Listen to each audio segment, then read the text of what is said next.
పశ్చిమాసియా ఉద్రిక్తతల ప్రభావం ఇంధన సరఫరాపై తాత్కాలిక ఒత్తిడి ఏర్పడిందని కాకినాడ పార్లమెంట్ సభ్యులు తంగళ్ల ఉదయ్ శ్రీనివాస్ తెలిపారు. ఇటీవల అంతర్జాతీయ పరిణామాల నేపథ్యంలో పెట్రోల్, డీజిల్ సరఫరాలో తాత్కాలిక అంతరాయం ఏర్పడినా ప్రస్తుతం పరిస్థితి క్రమంగా సాధారణ స్థితికి చేరుకుంటోందని పేర్కొన్నారు. ఈ సందర్భంగా కాకినాడ సూర్చంద్ర ఫిల్లింగ్ స్టేషన్లో ఆయిల్ ట్యాంకర్ను స్వయంగా అన్లోడ్ చేసి వినియోగదారులకు ఇంధనం నింపుతూ ప్రజల్లో నమ్మకం కల్పించారు. అందరికీ నమస్కారం.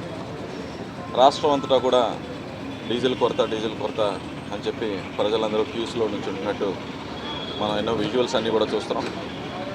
సో రాష్ట్ర ముఖ్యమంత్రి గారు చంద్రబాబు నాయుడు గారు, అలాగే ఉప ముఖ్యమంత్రి పవన్ కళ్యాణ్ గారు అండ్ మెయిన్గా ఫాదర్ చనిపోయినా సరే అక్కడ ఉంటున్నా సరే మన civil supplies minister Nadella Manohar గారు దీన్ని ప్రత్యేకంగా పర్యవేక్షిస్తూ ఎవరికి కూడా డీజిల్ కొరత లేకుండా మ్యాక్సిమం ప్రయత్నం చేస్తున్నాం. ఇది మనం energy import based country. So 85% of the energy వచ్చేసి మనం ఇతర దేశాల నుంచి దిగుమతి చేసుకోవాలి. వార్ రావటం వల్ల, అక్కడ వెస్ట్ ఏషియా వార్ రావటం వల్ల ట్యాంకర్స్ అన్నీ ఆగిపోవడం జరిగింది. అప్పటికీ కూడా మోడీ గారి, చంద్రబాబు నాయుడు గారి, అలాగే పవన్ కళ్యాణ్ గారి నేతృత్వంలో ఏర్పడిన ఎన్డీఏ ప్రభుత్వం అన్ని దేశాల కన్నా ఎక్కువగా ప్రయత్నం చేసి మనకి వీలైనంత ఇబ్బందిని తగ్గించే విధంగా ట్యాంకర్స్ నది కూడా తీసుకురావడం జరుగుతుంది. ప్రత్యేకంగా కాకినాడ జిల్లాలో 160 పెట్రోల్ బంకులు ఉన్నాయి. మీకు వాస్తవం అనేది కూడా చెప్తున్నాను పబ్లిక్ అందరికీ కూడా. ఈ 160 పెట్రోల్ బంకులో ఎవ్రీడే కన్జంప్షన్ మన కాకినాడలో రెగ్యులర్గా కొరత లేనప్పుడు కూడా ప్రతిరోజు సుమారు 3,80,000 లీటర్లు జిల్లా వ్యాప్తంగా, అంటే కాజులూరు మండలంతో కూడా కలుపుకుని 3,80,000 లీటర్లు డీజిల్ని మనం వినియోగించుకుంటాం. అలాగే 2,50,000 లీటర్ల పెట్రోల్ కూడా వినియోగించుకుంటాం. దీనికి యాక్చువల్గా పీపుల్ని భయభ్రాంతులకు గురి చేసి సోషల్ మీడియాలో డీజిల్ అయిపోతుంది లేదు అనటం వల్ల 3,80,000 కాస్త 6.5 లక్షల లీటర్లు ప్రతిరోజు మనం అంటే పానిక్ సిచ్యువేషన్లో 6.5 లక్షలు కొట్టించేసుకుంటున్నారు. అంటే డీజిల్ కొరత కన్నా కూడా ఎక్కువ.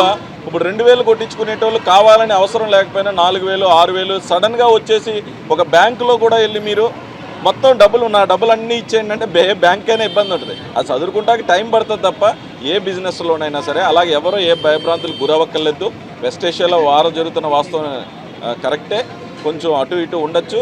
బట్ మనకున్న 160 పెట్రోల్ బంకుల్లో కూడా 3,80,000 నుంచి 6,50,000కి వెళ్ళింది. సో దీంట్లో డ్రై అయిన పెట్రోల్ బంకులు కాకినాడ జిల్లా వరకు 11, అందులో ఒకటి కాజులూరు మండలం, మొత్తం 10 బంకులే డ్రై అయింది. వాటికి కూడా ఈరోజు ఈవినింగ్ డ్రై అనేది ఏ పెట్రోల్ బంక్లో కూడా డీజిల్ పెట్రోల్ లేకుండా మొత్తం 160 పెట్రోల్ బంకుల్లో ఇంక్లూడింగ్ నయారా, బీపీసీఎల్, హెచ్పీసీఎల్, ఐఓసీఎల్లో కూడా అన్ని బంక్స్లో కూడా డీజిల్ అండ్ పెట్రోల్ అవైలబిలిటీ ఉంది.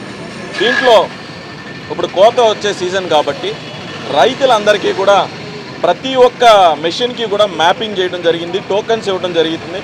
ఫస్ట్ ప్రయారిటీలో రైతులు ఎవరో ఇబ్బంది పడకూడదని చెప్పి ప్రతి మిషన్కి కూడా రోజుకి 12 గంటలు పనిచేసే విధంగా 70 లీటర్లు దానికి ఏర్పాటు చేసే విధంగా సివిల్ సప్లైస్ మినిస్టర్ గారు, మేము అందరూ, ముఖ్యమంత్రి గారు, ఉప ముఖ్యమంత్రి గారు ఆదేశాల మేరకు ఇక్కడ పనిచేస్తున్నాం. అలాగే ప్రతి ఒక్క రైతుకి, ప్రతి ఒక్క మిషన్కి కూడా 12 గంటలకు పనిచేసే విధంగా 70 లీటర్లు ఇవ్వడం జరుగుతుంది.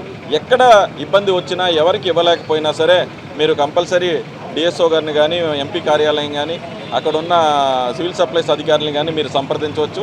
ఎవరికి ఏ ఆటంకం లేకుండా ఈ స్మూత్ సప్లై ఆఫ్ ఎనర్జీని ఇవ్వటం కోసం మేము అందరూ కృషి చేస్తున్నాం. అలాగే డిప్యూటీ తహసీల్దార్స్ని వైజాగ్ కూడా పంపడం జరిగింది. వైజాగ్ పంపించి ప్రత్యేకంగా అక్కడ ఉండి టెర్మినల్స్ నుంచి, రాజమండ్రి నుంచి, వైజాగ్ నుంచి టెర్మినల్స్ నుంచి వచ్చే దగ్గర కూడా ఇబ్బంది లేకుండా కాకినాడ జిల్లా వరకు నెంబర్ 1 పొజిషన్లో ఏ ఇబ్బంది లేకుండా సర్వీస్ చేయడం జరుగుతుంది. ఎవరు పానిక్ గురవద్దు. నిజంగా తగ్గినప్పుడు ప్రభుత్వమే నోటిఫై చేస్తుంది. నోటిఫై చేసినప్పుడు ఎంత కొట్టించుకోవాలి, ఏం కొట్టించుకోవాలని అప్పుడు ఎదురు చూద్దాం తప్ప ఇప్పుడు పానిక్ అయ్యి మొత్తం కార్లు, బళ్ళు అన్నీ కూడా అక్కర్ లేకుండా నింపేసుకుని డ్రై అవుట్ చేయొద్దని చెప్పి ప్రజలు కూడా మీన్స్ రిక్వెస్ట్ చేసుకుంటూ ఈరోజు ఇప్పుడు కూడా డాక్టర్ గారి బంక్లో ఎప్పటి నుంచో సర్వీస్ చేస్తున్న నెంబర్ 1 బంక్ ఇది. ఇప్పుడు కూడా ట్యాంకర్ అన్లోడ్ చేయడం జరుగుతుంది. సో పబ్లిక్ అందరూ కూడా క్యూస్ అన్నీ కూడా తగ్గిపోయినాయి. సో స్మూత్ సప్లై ఉంటుంది. డెఫినెట్లీ ఏదైనా ఉద్దేశం ఉంటే కనుక గవర్నమెంట్ నోటిఫై చేస్తే అప్పటివరకు ఎవరో భయపడొద్దని చెప్పి అందరినీ I'm requesting all of you. Thank you.